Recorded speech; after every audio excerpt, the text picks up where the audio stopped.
Hi, I'm Isabelle Palmer, author of the new book The House Gardener, and today I'm going to show you one of the projects from my book. This one's called Green Rainbow, and it uses three beautiful shades of emerald green. We've got two different types of plants, Solenganella and also these two different shades of Mind Your Own Business or Baby's Tears. Now I've picked a French wine crate here. It's quite nice if you've got some detail, just kind of adds to the story.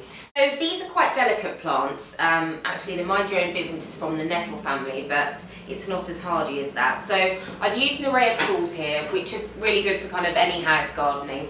So then we come to planting up the wooden container, and obviously it's porous, so we need to line it. Now I've just used a simple black bin liner, but you can go to your local gardening store and pick up some kind of pond lining if you want something a bit more durable. You can also use some waterproof paint to coat the inside of the crate, but as we're just using houseplants here, we're not going to water them too heavily, so the plastic lining should be adequate.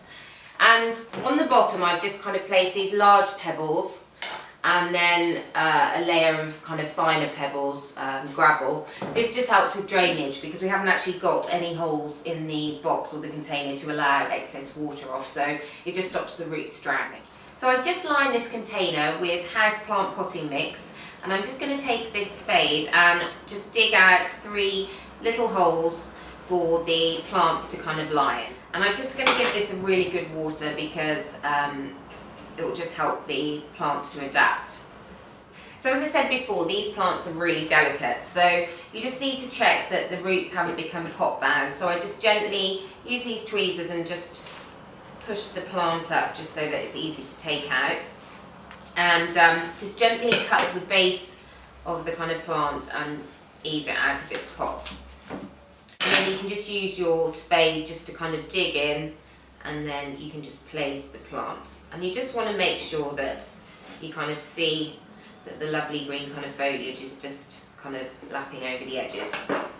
So I'm going to plant all of these up. So I've just kind of divided them into their different colours.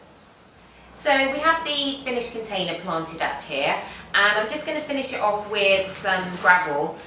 You can buy this from any local aquatic centre. They have quite a nice array of different colours that really kind of can complement your plants. So I'm just going to take this rake and use the kind of flat end just to kind of push down the soil so that it's all level. And you can do this right up until the base of the plant. It just helps to kind of keep the plant secure as well. And I'm just going to take this gravel and cover the soil. It just really neatens up the planting, and it kind of makes it look a bit more special as well. I'm just going to take this rake just to kind of neaten it up. And also this is where the brush comes in handy. If you've got any kind of stray bits of soil or compost, you can just brush these off. Because they're so delicate, you don't really want to water any of the leaves, so I just basically water around where the gravel is. And that's quite nice actually, just to kind of finish off the gravel and get rid of any dust as well. And actually for the actual leaves of the plant, I just used a mister and just delicately spray over. This way it doesn't damage any of the leaves, but it just keeps the humidity levels up high. In terms of aftercare, you just really need to kind of keep them neat and tidy with just a pair of normal kitchen scissors or floristry scissors, and just snip off any kind of wayward growing shoots. And this just kind of keeps your display looking really neat. And in terms of watering, in the summer months, in their growth period, obviously you need to water more regularly. And you can just tell by putting your finger into the top about 1 inch or so into the soil. And if it's moist, then obviously they don't need to be watered. And if it's dry, then give them a good water.